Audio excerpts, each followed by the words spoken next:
quand l'apparence dérange. Le sentiment d'humiliation va crescendo pour atteindre un point de non-retour. Une caricature du Congolais est en train d'être ébauchée, et comme pour toute caricature, elle prête à sourire, à rire, à railler. Des Ougandais, des Rwandais, les terroristes du M23, bref, toute la coalition armée venue combattre la RDC, au motif que seul valide, dessine le profil têtu du Congolais de cette époque. Toutes ces nations africaines, parrainées par l'Occident, qui entrent impunément sur un territoire souverain agace. Entre-temps, les réunions feutrées du gouvernement, les séminaires pour une meilleure gouvernance continuent, avec les résolutions futures qui s'en dégagent. Donnez le temps au temps pour permettre de peaufiner des stratégies. Ce n'était pas un montage, la vidéo visionnée, d'une colonne de militaires ougandais en plein entraînement d'endurance, avec un baluchon de vivres au dos et des armes sur l'épaule. L'armée congolaise a besoin de telles images. Elles sont fortes et dissuasives. Imaginez les bataillons des jeunes soldats en exercice simulé de combat, avec l'exhibition des armes lourdes. Ce n'est pas un spectacle ludique pour l'ennemi. Les grandes puissances recourent à ces images terribles pour lancer des avertissements à leurs potentiels ennemis. La Corée du Nord n'hésite pas à tester ses nouvelles découvertes en armement sophistiqué en face de la Corée du Sud, sa sœur ennemie. La Chine envoie ses frégates lourdement armées, naviguer autour de Taïwan dans des simulations de combat. Instiller la peur dans l'esprit de l'ennemi est une tactique de guerre. Le gouvernement congolais est faible de ses hommes, peu ou mal inspirés. Le ministère de la Défense et encore moins les services d'intelligence n'ont jamais su capitaliser la graine nationaliste des Wazalendo. Ils sont considérés avec une condescendance coupable au lieu de les convertir en un groupe de résistants outillés, formés pour infiltrer l'ennemi et le fragiliser. Il faut créer une apparence qui impressionne, qui dissuade. C'est une réalité que l'histoire nous restitue dans toutes les guerres de libération et de défense de la patrie. Depuis que la trêve coïncide avec le renforcement des troupes ennemies sur le sol congolais, du côté de la RDC, on accuse, on se plaint, on attend, on envisage, on promet. Bref, on pointe du doigt l'agresseur qu'on connaît et on lui demande s'il veut bien se décider de rentrer immédiatement chez lui. Sinon, on va réfléchir à la façon de le bouter hors du territoire. Et la menace semble sérieuse.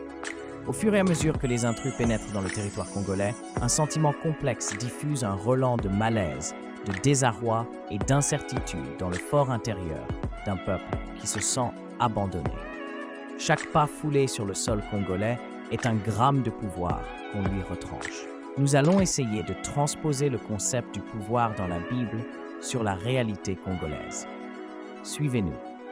Le Livre saint parle de la capacité du président Tshisekedi ou d'un groupe d'hommes et de femmes rassemblés dans le gouvernement suminois à conduire les Congolais vers le destin que le Créateur leur a proposé, à définir les moyens d'y parvenir, à édicter et faire respecter les règles à suivre pour le parfait accomplissement du projet divin en faveur des Congolais. Que ceux qui ont des oreilles pour écouter, écoutent. Pour nous, les détenteurs du pouvoir ont la capacité, la compétence, la faculté, la possibilité d'exercer jusqu'à l'usage de la force, des actions en faveur du peuple qu'ils dirigent. Ils ont prêté serment, ils ont juré et ils ont été élus pour servir ce peuple qui s'éloigne devant leur opulence et leur indifférence apparente. L'apparence du moine. Chacun de nous qui est passé par le banc de l'école connaît le fameux sujet de dissertation. Elle, habit ne fait pas le moine. Tout le monde a disserté sur ce thème et nombreux sont ceux qui ont conclu que l'habit ne fait pas le moine, mais on reconnaît le moine par son habit. Simple et inratable conclusion. En effet, l'apparence donne la première impression, offre l'identification plausible. Le reste est analyse, introspection et psychologie. L'apparence est aussi une sorte d'attractivité et d'harmonie.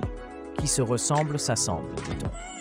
Le peuple ne demande pas à ses dirigeants de s'habiller en guenille comme lui pour partager sa douleur, mais il le juge aussi par sa garde-robe dans certaines circonstances. La situation qui emballe actuellement toute la RDC est la guerre à l'Est. C'est l'impunité ou le refus d'adresser des sanctions aux agresseurs du pays par la communauté internationale. C'est le plan concocté à Kigali avec les puissances occidentales, sous le nom de Convention de Kigali qui est en marche. La guerre actuelle était connue et ses conséquences inconnues ou ignorées par les Congolais. Quand on regarde les autorités de la RDC, du sommet de l'État, aux détenteurs de pouvoir à une moindre échelle, le constat est presque unanime. La RDC n'est pas en guerre. Aux réunions hebdomadaires du gouvernement, un beau monde tiré à 4 épingles, le teint frais et rose parle du sort de la nation. Une haleine de parfum doux entoure les dames et les hommes de cette grande institution. Le Congolais aime l'apparence qui impose la distance entre les uns et les autres. Cette distance qui permet de ne pas regarder plus loin que le bout de son nez. Comparaison n'est pas raison. Zelensky, le président de l'Ukraine, n'a pas que de tenue en treillis, de couleur verte, en rapport avec la tenue de ses soldats qui se battent au front. Mais ce port sobre et sombre relate tout un événement et rapproche ce dirigeant de son peuple. Car l'apparence peut être une attraction ou une répulsion. C'est aussi un choix. À chacun de faire son choix. Est-il trop tard pour faire un choix? L'Afrique de demain se construit aujourd'hui. Aujourd'hui, le monde est multipolaire, préférant les intérêts aux alliances et ne dissimulant pas les modus operandi pour accéder à ses intérêts, souvent sans état d'âme. La République démocratique du Congo est victime de l'équilibrisme de sa géopolitique. Elle est l'otage des corrupteurs disséminés dans toutes les institutions qui pillent et saignent le trésor public sans vergogne. Le pays est entre les mains de 700 familles qui dînent et soupent sur la sueur et le sang de 120 millions de Congolais. Le pays est lorgné, visité et cadenassé par les envies pantagruéliques des Occidentaux, qui ont renouvelé le pacte du colonialisme en embrigadant quelques noirs de service, comme les présidents Paul Kagame et Yoweri Museveni. L'enjeu de l'heure se résume en la sauvegarde des terres que les ancêtres ont léguées, la protection d'un territoire adoubé des aïeux, des grands-parents et des futures générations. Une responsabilité énorme qui exclut les appétits personnels et privilégie le bien-être de tous les Congolais. L'enjeu de l'heure est la récupération des territoires arrachés, quelquefois après des luttes farouches des valeureux soldats des FARDC et des volontaires de la nation, les irréductibles Wazalendos. Les renégats de l'Afrique, pions identifiés, ont reçu pour mission précise de déstabiliser un géant, parce qu'on a peur qu'il n'écrase tout sur son passage. Le président Tshisekedi doit être conscient que son éléphant assoupi est en danger. Il est le premier citoyen, et il n'est pas trop tard qu'il change d'apparence. Qu'il troque une tenue kaki, qu'il s'habille en treillis, qu'il exhibe une face déterminée, sans sourire devant les caméras.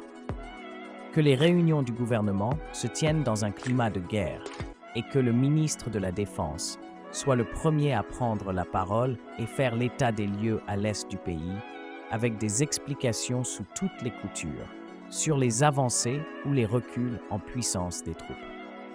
Dans ces apparitions, le président doit exclure les lieux de joie et les stades des sports, où il se plaît à arborer les couleurs de l'équipe de son pays humilié. L'apparence du chef d'État propre et bien rasé crie sur la situation de la guerre en RDC. Il n'est jamais trop tard pour mieux faire, et le peuple congolais inocule son désespoir dans nos plumes, afin que nous écrivions pour notre unique nation. Au revoir et à la prochaine livraison.